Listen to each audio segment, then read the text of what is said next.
Olá pessoal, tudo bem? Professor Bruno Lima na área aqui com a nossa galera do Estratégia Concursos, passando com vocês em mais uma dica do nosso projeto 100 Dicas TSE Unificado. Nesse vídeo, uma questãozinha do Sebrasp, estilo certo e errado, de lógica de argumentação. Vamos dar uma conferida comigo? Julgue o item a seguir relativo à lógica de argumentação. O texto a seguir apresenta um argumento válido, é isso que a gente tem que avaliar se está certo ou errado. Então a questão fala que se o auditor gosta de poesia francesa do século XIX, então o procurador-geral aprecia os quadros de Van Gogh. Se o auditor não gosta de poesia francesa do século XIX, então o corregedor admira os escritores de romances policiais. O corregedor não admira os escritores de romances policiais. Logo, o procurador-geral aprecia os quadros de Van Gogh. É isso o que temos que, é esse argumento que temos que verificar se é válido ou não. O que podemos fazer? Podemos simbolizar, por exemplo, as proposições. Então aqui vou tratar a sentença "o auditor gosta de poesia" como se fosse a minha proposição P. Vou tratar a sentença "o procurador-geral aprecia os quadros de Van Gogh" como se fosse a minha sentença Q. O auditor não gosta de poesia francesa? Cuidado! Chamamos de P a sentença "o auditor gosta". Dizer, então, que o auditor não gosta seria a negação de P. Já o consequente dessa segunda condicional é "o corregedor admira os escritores de romances policiais". Sentença que eu vou chamar de R. Última premissa foi: o corregedor não admira os escritores de romances policiais. O corregedor não admira, vou chamar então de não R.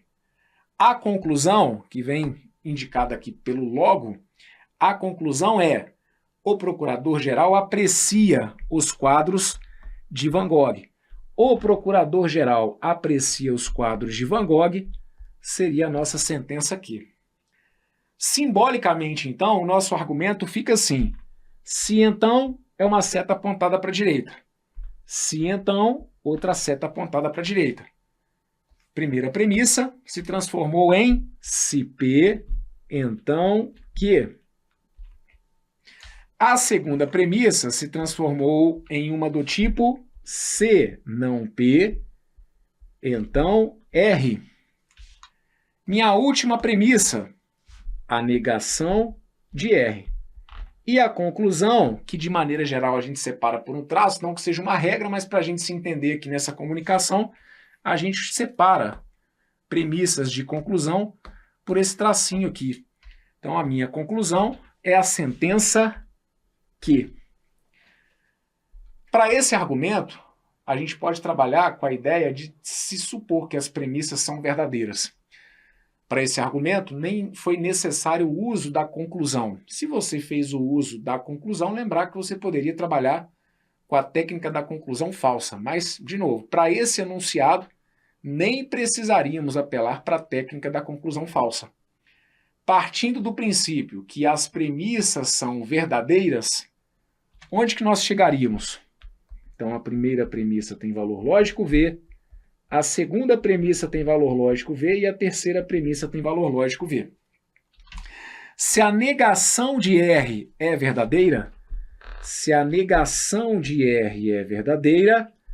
a sentença R tem que ter valor lógico oposto.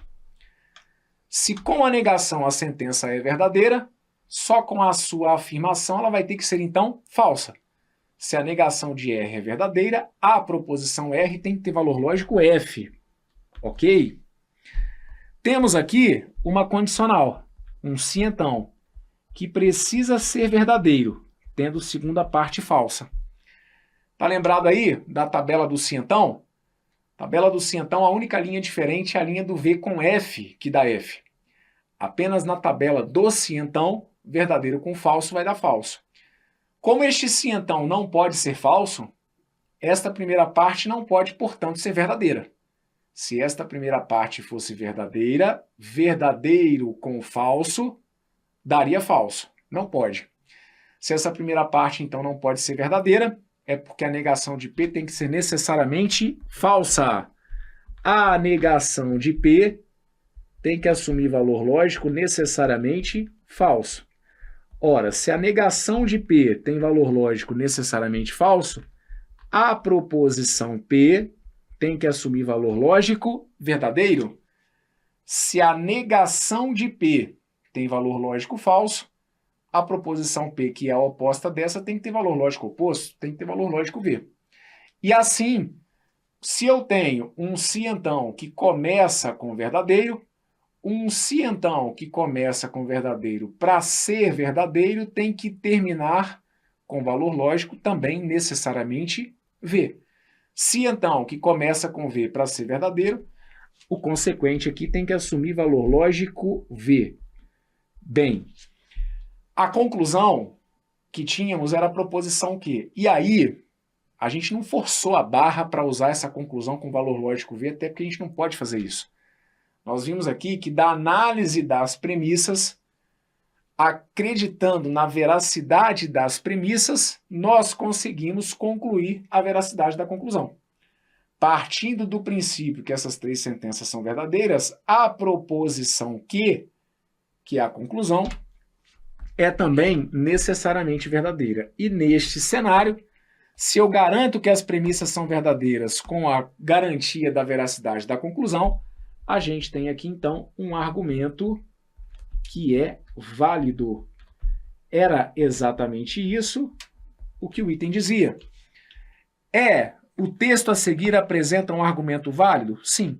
O que a gente acabou de concluir, então, é que, diante do que aqui foi exposto, eu poderia, sim, concluir que o procurador-geral aprecia os quadros de Van Gogh. Item correto, gabarito letra C, e fecho por aqui, então, mais esse vídeo. Questãozinha de lógica de argumentação, assunto que nunca saiu e provavelmente não vai sair de moda aí das questões de raciocínio lógico do Sebrasp. Então, fica sempre o convite para que vocês conheçam os nossos cursos completos na plataforma do Estratégia, cursos em que a gente tem a oportunidade de explicar esses conteúdos da forma mais detalhada possível, tanto nas videoaulas quanto nos PDFs. Fica o convite, então, para que você conheça os nossos cursos. Fica o convite também para que você se inscreva aqui no canal do YouTube do Estratégia Concursos e para que siga as minhas redes sociais. Meu Instagram é o @profBrunoLima, lembrando que o Bruno aqui é com 2 N's. Muito obrigado pela sua companhia nesse vídeo. Tudo de bom. Valeu!